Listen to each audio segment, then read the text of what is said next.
포브스지 KEFX 사업 맹비난 뭐가 문제일 내의 에릭 태글러 방산항공 전문기자 기고문 한국의 새로운 KF-22 전투기는 F-35보다 중국에 대항하는 더 적절한 대안이다. 많은 언론의 헤드라인들이 지난주 공개된 한국의 보라매 전투기가 F-35보다 더 저렴한 대체제가 될 수 있다고 요란하게 대서특필했다. 비록 보라매가 완전한 스텔스나 네트워크 능력은 투사부보다 떨어지지만 그럼에도 불구하고 중국의 바깥에서 독립적 지역적 전력을 가져가려는 한국의 과감한 투자와 능력을 보여준다. 한국의 대통령 문재인은 지난주 금요일 출고식에서 자주 국방의 새 시대가 시작되었으며 이것은 한국 항공산업의 역사적인 초석이라고 단호히 밝혔다. 보라매 프로그램의 출구는 한국을 역사적인 클럽의 일원으로 격상시켰다. CNN은 한국이 최신의 초음속 전투기를 개발한 8번째 국가가 될 것이라고 지적했다. 물론 보라매의 디자인과 부품에는 미국의 흔적이 많다. 그러나 65%의 부품은 실제로 순수 한국산이다. 2022년이 초도 비행과 함께 이는 서울의 국제전략항공기 시장의 상위 플레이어로 만들 것이다. 시제기 출고 전 김세윤 대변인은 한국의 목표는 2030년 세계 7번째 항공산업 강국 진입이라고 명확히 밝혔다. 이 새 전투기의 지역적 잠재력은 인도네시아가 20%의 돈을 댄 것으로 알 수 있다. 비록 몇 년간 지불이 밀리며 프로젝트 자체가 흔들리는가 했지만 인기는 여전히 탑승 중이고 프라보워 국방장관은 출고식에 참석했다. 인이는 50기의 보라매를 도입하여 그들의 항공 전략 자산 믹스 수립에 활용할 계획이다. 인이는 카이로부터의 기술 이전을 받는 것에 관심이 있는데 이것은 남중국 해에서 점증하는 중국의 영향력에 대한 걱정 때문이다. 3월 말일 인은 일본과 방산물자 수입 협정을 체결했다. 그 첫 번째는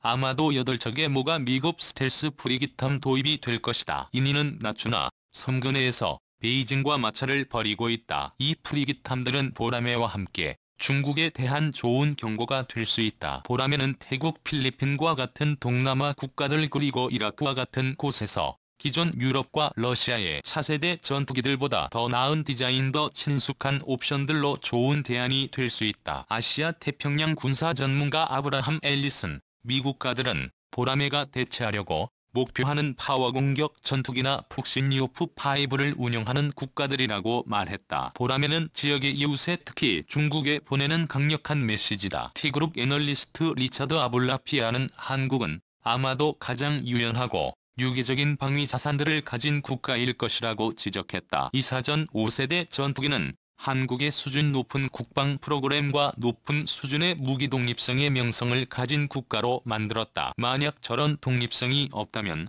비싼 돈들을 지불해야 했을 것이다. 이것은 우선순위의 문제지만 그들에겐 불가피했던 것이라고 아블라피아는 말했다. 게다가 미국 공군은 지금 사정 5세대 전투기가 필요하다고 말하고 있기 때문에 한국이 사정 후세대 클래스에서 신모델을 내놓는 유일한 국가는 아닐 것이라고 덧붙였다. 한국 공군은 보라매가 F5와 팬텀기뿐만 아니라 오래된 86CD와 슬램 이글까지 일부 대체하기를 기대하고 있다. 이것은 한국이 이미 구매한 6기의 F-35에 대한 효과적인 보완책으로 보여진다. 대략 2018년까지 40기의 공대공 버전 보라매 블록 1위 실전 배치될 것이다. 행사장에서 선보인 시제기와 합해 4기의 단자연과 2기 의복 차형이 양산 전 테스트 프로그램에 도입된다. 캐스트 개발 기간은 용기 있을 만큼 짧아 보인다. 2016년 청량산 전까지 일정이 매우 빡빡하다. 보라매가 F-35와 너무 많이 닮은 것은 참아지더라도 쌍발 엔진은 단발보다는 확실히 낫고 GF414 엔진 2기가 들어간다. 정치인은 2030년까지 120기의 항공기에 240기의 엔진을 공급할 것이다. 슈퍼호넷이나 그리펜에 이미 장착된 이 엔진의 다른 파생형들의 트랙 레코드는 보라매 엔진 개발 기간을 단축시키고 부품 공급망을 탄탄하게 하는 데 도움을 주었다. 스카이는 이미 파워공의 F404 엔진을 운영한 경험을 갖고 있기도 하다. 414 엔진이 주력은 새로운 기체의 강성과 맞물려 보라매가 86CD를 능가하는 기동성을 구현하게 할 것이다. 투사모어레터와 같이 미국의 5세대 전투기만큼은 아니지만 보라매는 스텔스 기능을 제공한다. RCS는 보존에 따르면 현재는 유로파이터와 같은 수준인데 이를 획기적으로 줄이는 업그레이드가 예정되어 있다. 스텔스 기능은 장착한 무장들에 의해 약화되는데 날개의 6곳 몸체 밑에 4곳에 장착점이 있으며 내부 무장창이 보기와 같은 스텔스 성능의 손해는 아무래도 비용과 개발 기간의 한계 때문인 듯하다. 타이는 보라매에 한국 공군의 최신 무장들이 공대지 버전에 모두 장착 가능하다고 확인해 주었다. 무장 목록은 생략하겠습니다. 타이는 무장 탑재량이나 최고 속도 작전 범위 면에서 보라매가 부사물을 능가한다고 밝혔다. 그리고 독자적으로 개발된 하나의 의사 레이더는 미티어 미사일과 조합되어 86의 미사일 사정거리를 넘어서는 공대공 능력을 갖추었다. 이 조합은 한국 공군이 이미 보유한 조기 경보기 피스-I가 증폭시켜주는 능력과 하페즈 워프와 같은 수준의 억제력을 제공한다. 비록 완전한 5세대기는 아니지만 보라매는 전투기 시장에서 영국이 유럽, 일본, 인도, 터키를 강타할 것이다. 이 전투기는 좀 더 살 것이고 이 기체의 초기 유용성은 우리가 간과하기 쉬운 몇 가지 사실에 의해 더 강화된다. 보라매는 미국의 부사무나 중국의 J-10이 강요하는 구매에 따른 제한 조건이 없다. 부사무는 구매자에게 록히드 마틴의 소프트웨어 업데이트를 지속할 것을 요구하고 미국 정부가 통제하는 공동작전의 생태계에 들어오는 것을 전제한다. 이스라엘 제외 중국의 전투기는 초기 비용은 싸지만 정치적인 압박과 함께 중로 엔진의 신뢰성 문제가 큰 단점이다. 카이는 중요한 항전 장비들과 센서들을 자체 개발함에 따라 구매자들은 간섭이 없으면서도 부품 공급 걱정이 없는 전투기를 기대할 수 있다.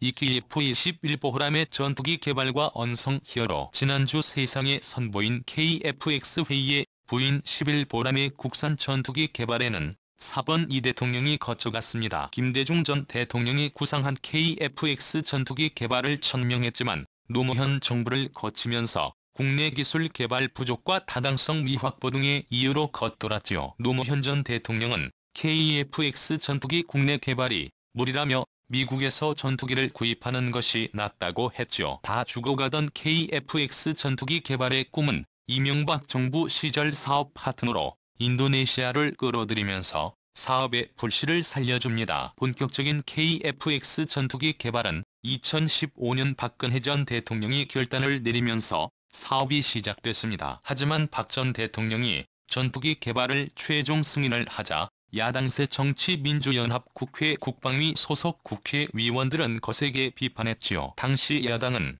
미국이나 유럽에서 전투기를 도입하는 게 낫다며 미국이 15년, 프랑스 20년에 걸려 개발에 성공한 전투기를 우리가 만들 수 없다고 박근혜 정부의 무모함을 맹비난했지요. 심지어 당시 문재인 국회의원은 미국이 KF-X 전투기의 핵심 기술인 레이더 등의 관련 기술을 넘겨주지 않는다는 이유를 들어 국산 전투기 개발 예산을 다시 편성해야 한다고 주장했지요. 박 전 대통령은 야당의 KF-X 사업 반대 주장에 대해 미국이 기술 이전을 거부한 4개 핵심 기술은 국내에서 개발한다고 받아치면서 전투기 사업을 밀고 나갔지요. 문재인 정부가 들어서면서 KF-X 전투기 사업 결정 과정에 대한 감사원 감사가 이어졌고 사업이 좌초될 위기도 맞았지요. 얼마 전 문재인 대통령은 KF-21 보라매 KF-X 전투기 출고식에서 우리 손으로 만든 첨단 전투기를 갖게 됐다. 세계 8번째 전투기 생산국이 됐다라며 항공산업의 역사적 이정표와 민관군 모두가 이룬 성과라고 말했지요. 그러면서 우리의 친구인 인도네시아 조코위 대통령과 프라보호 대표단을 뜨겁게 환영한다고 덧붙였습니다. 문 대통령이 지켜 세운 KXV 사업 파트너인 인도네시아는 20%의 분담금조차 제대로 내지 않고 있습니다. 문재인 정부의 고충도 이해는 갑니다. 인도네시아 정부를 설득해 KF-X 전투기를 도입하게 해야 하기 때문이죠. 20년 만에 나오게 된 국산 전투기 개발의 1등 공신은 엔지니어와 국방과학연구소도 있지만 2인을 꼽으라면 박근혜 전 대통령이라고 봐야 합니다. 문재인 대통령의 축사에서 이름조차 언급되지 않은 언성 히어로, 연성 히어로에 대해 한마디는 했어야 하지 않을까란 아쉬움이 남습니다.